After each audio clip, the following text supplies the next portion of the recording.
Assalamualaikum warahmatullahi wabarakatuh. Hai para pencinta catur dan para catur mania, selamat datang kembali di Legenda Catur Dunia. Kita bergeser ke turnamen The American Cup kawan, yang kemarin sempat kita skip tidak mengulas partai-partai di turnamen ini.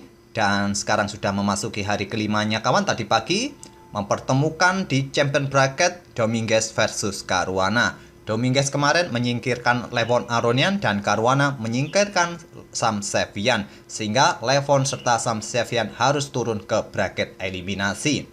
Tadi pagi Caruana juga mengalahkan Dominguez pada game pertamanya. Besok akan dilanjut pada game kedua. Sedangkan di grup eliminasi kawan atau di bracket eliminasi, Levon tadi pagi bertemu dengan Wesley So. Mereka bermain dengan permainan rapid 25 menitan 2 kali, 1 kali dimenangkan oleh Levon Aronian dan 1 kali remis, sehingga Wesley So pulang lebih cepat di babak eliminasi ini kawan. Sedangkan Ray Robson juga mengalahkan Sam Sevian. Nanti Robson akan bertemu dengan Aronian, sehingga nanti siapa yang menang ini juga akan bertemu dengan salah satu pemain yang kalah antara Dominguez dan Caruana. Oke, game yang akan kita ulas ini adalah permainan Levon Aronian versus Wesley So. Oke, langsung kita ke atas papan kawan. Lihat permainannya Wesley So dan Levon Aronian pada game kedua mereka. Pada game pertama mereka bermain remis. Mereka bermain dengan kontrol waktu 25 menit, increment 10 detik kalau tidak salah. Levon pegang hitam, Wesley pegang putih mengawali dengan pion D4. Kuda F6 oleh Levon, pion C4, pion E6, kuda C3, gajah B4. Nimso Indian Defense lagi. 1 bulan terakhir ini kita sudah banyak atau terlalu sering mengulas permainan Nimso Indian Defense. Jadi di awal-awal langkah saya tidak perlu lagi menjelaskan terlalu detail. Pion E3, rokade oleh Levon, gajah D2, pion C5, pion A3, gajah pukul kuda, dipukul balik oleh gajah, kuda E4 menyerang gajah. Di backup dengan kuda E2, pion B6. Ingin mengeluarkan gajah di sini atau di sini kawan, untuk menyerang pion yang ada di peta C4. Dan di sini pion D5 dimainkan oleh Wesley So untuk membuka permainan di lajur pusat, ditolak oleh Levon. Dia bermain dengan pion D6.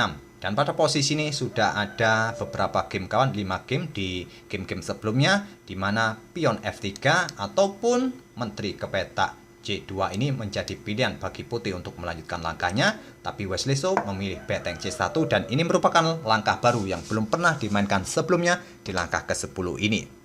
Levon melanjutkan dengan pion E5. Mendorong pionnya seperti ini kawan menjadikan peta pusat menjadi tertutup. Juga fungsinya untuk memblokade diagonal gelap atau membuka diagonal terang bagi gajah, memberikan pressure bagi kuda. Dan respon dari Wesley So bermain dengan kuda G3 menantang pertukaran kuda, agar juga tidak kena pin kawan dari gajah nanti ke peta G4.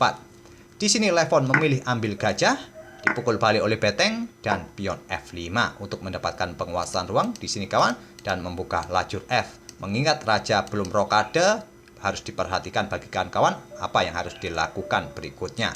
Gajah D3, persiapan untuk rokade, melanjutkan pengembangan menyerang pion F5 ini. Pion E4, gajah mundur ke C2. Menurut Stockfish, ke peta E2 merupakan peta yang bagus bagi gajah kawan. Selanjutnya di sini kuda berkembang ke D7, persiapan menempati spot yang bagus kawan, dan rokade oleh Wesley, kuda E5. Spot yang bagus bagi kuda kawan di sini jika pion F kita dorong nanti akan dipukul menggunakan end passen, kuda akan tetap nyaman di peta E5 nanti dan menjadi monster berikutnya yang cukup menakutkan di area pertahanan putih. Seperti yang kalian lihat, posisi Levon sangat bagus dengan kuda berada di peta pusat ini kawan. Pion B4. Menghentikan laju gajah mungkin jika main ke peta A6 akan didorong menutup permainan di sayap menteri. Mungkin itulah rencananya. Beteng F6 diangkat oleh Levon. Persiapan bergeser nanti kawan ke lajur G atau ke lajur H. Tapi bukan pilihan terbaik versi Stockfish. Stockfish menyarankan bermain dengan gajah ini kawan. Jika pion ini dimainkan, ya tinggal balik ke kandang lagi. Mungkin langkah tadi adalah langkah provokasi untuk menciptakan permainan tertutup di sayap menteri kawan. Tapi Levon tidak bermain dengan gajah A6, dia langsung mengangkat betengnya. Di sini pion F4 dimainkan seperti yang saya sebut tadi, dipukul menggunakan end passen agar kudanya tetap nyaman, tidak ada lagi gangguan kawan, tidak ada lagi pion F di sini atau pion D. Dipukul balik menggunakan pion G dan lajur G terbuka kawan. Di sini pion F4. Untuk mengusir kuda atau menantang pertukaran pion, jika dipukul oleh pion putih tak ada masalah, dipukul balik oleh beteng. Di sini Wesley So lebih memilih kuda ke H5 menyerang beteng. Dibiarkan saja oleh Levon dengan gajah H3-nya dan pion E pukul pion F4.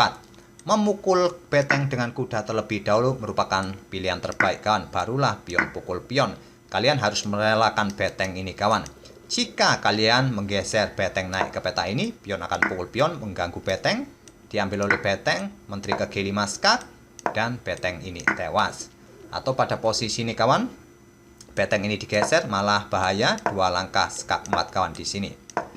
Tapi pada posisi seperti ini tadi, kawan, Wesley So tidak pukul beteng terlebih dahulu, dia ambil pion F4 terlebih dahulu, dan dijawab dengan langkah beteng H6. Membiarkan pion pukul kudanya, dia nanti bisa ambil kuda putih. Tapi menurut Stockfish pada posisi ini, kawan, mengambil pion ini dengan beteng merupakan pilihan terbaik versi Stockfish. Pilihan kedua memang beteng ini bergerak ke peta H6. Pion pukul kuda dan gajah ambil beteng. Mengambil kuda merupakan pilihan terbaik, kawan. Dan di sini kuda mundur ke G3, gajah ke H3. Pion E6 dimainkan oleh Wesley So, putih mempunyai pion bebas yang tinggal 2 petak lagi. Menteri ke G5 mengepin kuda dan Wesley So melanjutkan pertukaran di sayap menteri. Pion B pukul pion C5, dipukul balik oleh pion B. Menteri bergeser ke E1 mendukung pionnya, kawan. Dijawab dengan beteng F8. Membiarkan pion ini didorong, nanti dihentikan dan pion siap disikat. Walaupun mungkin akan di backup lagi dengan beteng, pion ini nanti tidak mempunyai progres yang berlebih, kawan. Jadi pada posisi ini Wesley So mempunyai rencana dengan pion F4 membuat langkah pengorbanan. Pengorbanan ditolak menteri ke H4 agar tetap bisa mengawal peta E7-nya. Jika pengorbanan ini diterima, kawan, maka berikutnya adalah pion E7. Beteng akan digeser dan mungkin gajah akan ke peta A4, raja ke peta F7. Permainan masih cukup berimbang, hitam sudah tidak mempunyai kesempatan menyerang lagi. Menteri ke H4 dipilih oleh Levon agar tetap menjaga peta E7, kawan. Dan selanjutnya menteri ke E2, bukan peta terbaik. Peta terbaik adalah menteri ke peta E3 ini, kawan. Jika dilanjutkan seperti ini, dan kemungkinan permainan akan berakhir remis, kawan. Beteng hitam akan ditumpuk, beteng putih akan mendukung pionnya promosi, tapi hitam juga akan memberikan ancaman skak mat. Tapi jika dilanjutkan dengan langkah presisi, kemungkinan akan berakhir remis. Oke, kita kembali ke langkah aslinya. Wesley So memilih peta E2 bagi menterinya. Levon menjawab menteri ambil pion. Pion didorong maju untuk segera promosi, mengancam beteng, dibiarkan saja oleh Levon. Levon melangkah menteri D4 skak, raja digeser. Kenapa tidak ditutup dengan beteng, kawan? Beteng hitam juga akan digeser. Di sini Wesley So memancing menteri hitam ambil betengnya dan pion juga ambil beteng hitam atau promosi. Setelah raja ini bergeser ke H1, Levon ambil beteng putih dan pion tidak ambil beteng tapi dipromosikan dengan tempo ataupun jika dipukul oleh beteng, dipukul oleh menteri skak mat. Dan Wesley So di langkah ke-29 ini mempunyai 2 menteri. Dan di sini Levon merespon dengan menggeser beteng H bertumpuk ke lajur F dan menteri baru turun ke E4.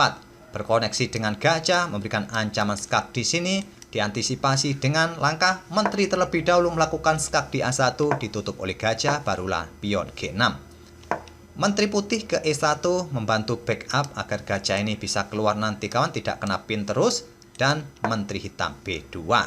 Gajah D3, beteng hitam F4 mengancam menteri baru. Di sini menteri turun ke E2. Menteri hitam turun ke F6 dan dibalas raja ke G1. Langkah blunder, kawan. Langkah terbaik adalah menteri tadi menuju peta E7 menantang pertukaran menteri. Dan di sini dijawab Levon dengan menteri melakukan skak lagi di D4, ditutup oleh menteri baru, dan sekarang ancaman skak mat sudah tidak terhentikan lagi, kawan. Raja bergeser ke peta H1 merupakan pilihan terbaik.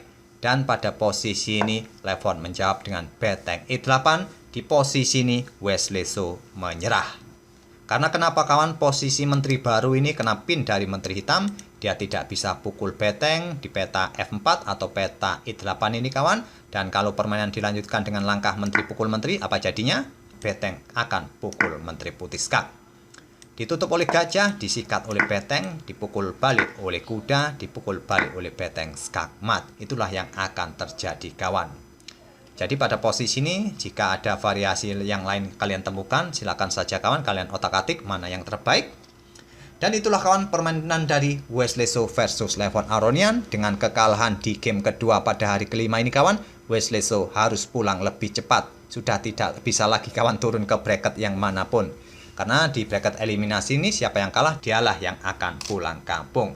Semoga permainan dari kedua pemain tadi bisa menghibur kalian dan kita akan bertemu di video-video berikutnya. Terima kasih. Wassalamualaikum warahmatullahi wabarakatuh.